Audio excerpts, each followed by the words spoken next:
Good morning. Ngasigi rules ki reading happy thing mina rase ko. Ngasigi rules se group 1 group 2 waina khai do se ko. Group 1 group 2 se gi dum hai tare ko symbol ngai se dagi symbol ani ko thok chara ke ko. Ani se dagi ama yeng se ko adi group 1 da na karamba symbol la ke aduga group 2 da na karamba symbol la ke do group 1 gi oina sile ko group 2 gi na sta lai re ko.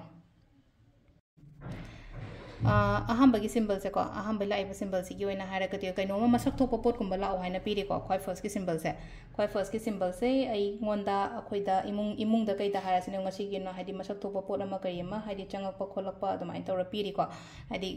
ahan naga pirak pa hara sine ko haidi ai gi mathak thong managa ai ngonda gift ni khangde ama ni khangde adum bagum ba shu oi ba shu yai ko aduga number 2 gi keno sina ko silai se